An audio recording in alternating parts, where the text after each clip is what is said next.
তাহলে আজকে আলোচনা করব কি নিয়ে? ভাগ, যাকে ইংরেজিতে আমরা কি বলি? ডিভিশন। DIVISION, division. ভাগের চিহ্নটা কেমন? এইটা। ভাগকে কখনো আমরা বাই আকারেও লিখতে পারি।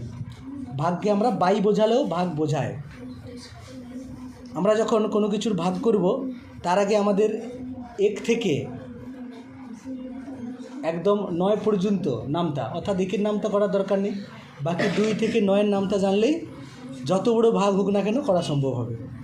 আমরা ভাগের একটা সূত্র জানি। সে সূত্রটা কি?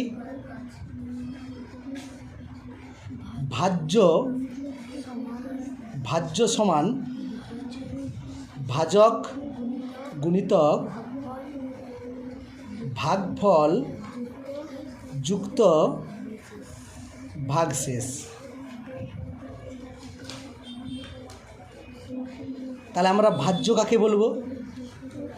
যে সংখ্যাটাকে আমরা ভাগ করব, যাকে আমরা ভাগ করব তাকে বলবো ভাজ্য, আর যাকে দিয়ে করব তার নাম হচ্ছে ভাজক। তাকে কি বলবো? ভাজক। ফলস্বরূপ যেটা বেরোবে সেটাকে আমরা বলবো ভাগ ফল। এবং যদি কোনো অতিরিক্ত রয়ে যায় তাকে আমরা বলবো ভাগশেষ।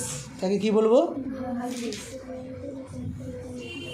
এবার সেটা ভাগশেষ কখনো শূন্য হতে পারে, অর্থাৎ যদি বিভাজ্য হয়ে যায় তখন তাকে আমরা কি বলবো? যদি ভাগ মিলে যায় সেক্ষেত্রে ভাগশেষ কী হবে? শূন্য হবে। সেক্ষেত্রে আমরা ভাজ্য কী করে পাবো? ভাজকের সঙ্গে ভাগফল গুণ করলেই আমরা ভাজ্য পেয়ে যাব। কি পেয়ে যাব? ভাজ্য। মনে রাখবে এই ভাজকটা সর্বদাই ভাগ শেষের থেকে বড় হয়। কার থেকে বড় হয়? ভাগ শেষের থেকে। তাহলে আমরা কোনো একটা যদি বড় ধরনের ভাগ আমরা করার চেষ্টা করি তাহলে বুঝতে পারবো ভাগটা কীভাবে হবে। ধরো 14,000 নয়, একক দশক শতক হাজার অযুত লক্ষ, 1,42,684। তাকে আমরা ভাগ করব 435 দিয়ে। কত দিয়ে ভাগ করব? অর্থাৎ আমরা যেভাবে ভাগ করি আমরা এইভাবে করেও ভাগ করতে পারি, অথবা এইরকম এইরকম আমরা করি সর্বদাই। তাহলে 435 দিয়ে ভাগ করব কাকে? 1,42,684কে ভাগ করব। এবার নিয়মটা একটু লক্ষ্য করো। আমরা এই 1,42,684কে আমরা বলবো ভাজ্য, এবং যাকে দিয়ে ভাগ করতেছি 435 দিয়ে ওটা হচ্ছে ভাজক। আমরা কি দেখব? ভাজকের অঙ্কের সংখ্যা 3 অঙ্ক বিশিষ্ট। তাহলে এইবার আমরা দেখব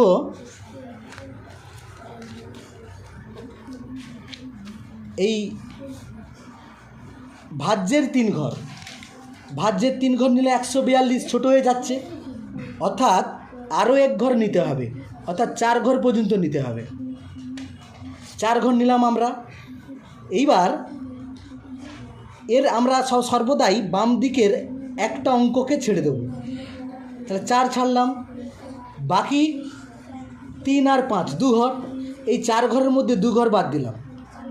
এইবার আমরা 4-এর নামটা ডেকে এই 14 মেলানোর চেষ্টা করব।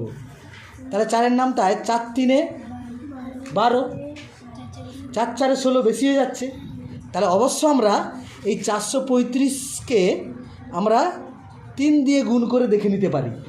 অর্থাৎ 3 দিয়ে গুণ করলে যে এটা হয়ে যাবে, মিলবে বা এর থেকে কম হবে বা বেশি হবে, এটা আমরা কিন্তু বলতে পারবো না। তাহলে আমরা অনেকগুলোর গুণ দেখার দরকার নেই।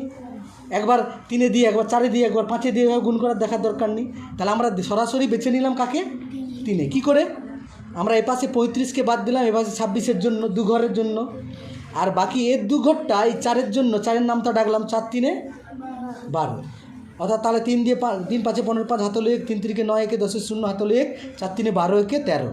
এটা দেখলাম এই 1426 থেকে এটা ছোটো, তার মানে এটাকে নেওয়া যাবে।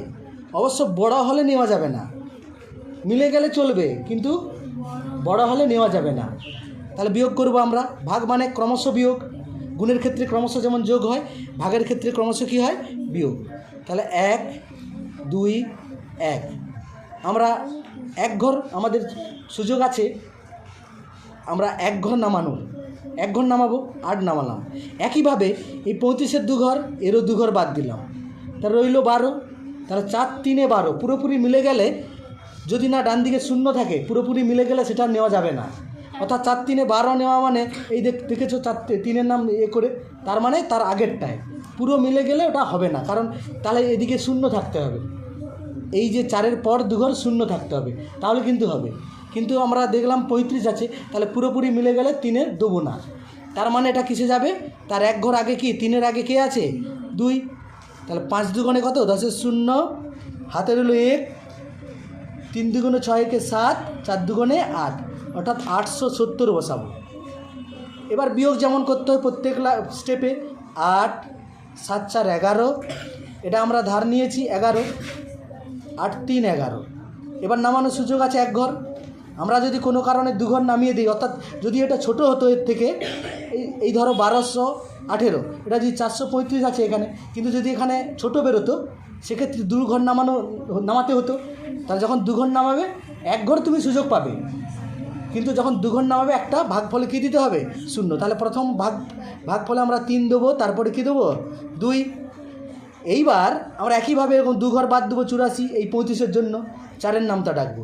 4 9 36 হবে না, 4 আসছে কত 32, আছে কত 34, তাহলে 8-এ হওয়ার সম্ভাবনা আছে। আমরা কেবলমাত্র 8 দিয়ে একবার গুণ করে দেখে নেব।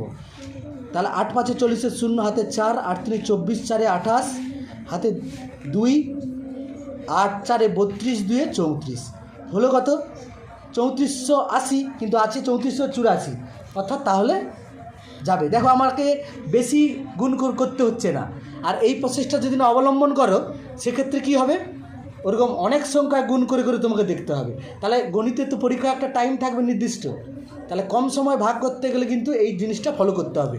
অবশ্যই আমরা তাহলে কত থেকে কত পর্যন্ত নামটা জানলেই হবে, আমাদের 2 থেকে 9 পর্যন্ত এই নামটাটুকু জানলেই হবে। তাহলে আমরা সবসময় বাম দিকের 1 ঘরই নামটা ডাকবো। এখানে 2 থাকুক, 3 থাকুক, 4 থাকুক, 5 থাকুক, 6 থাকুক, 7 থাকুক, 8 থাকুক, 1 ঘরের নামটা ডাকলে হবে। আর ডান দিকে যত ঘর নেবো আমরা সেইখানে তত ঘর বাদ দিয়ে বাকি নামটা ডেকে মেলানোর চেষ্টা করব। মিলে গেলে ভালো, পুরোপুরি মিলে গেলে ভাগ যাবে না, ছোট নিতে হবে, ঠিক আছে। আর বেশি হলে তো নেবোই না আমরা তারটাকে।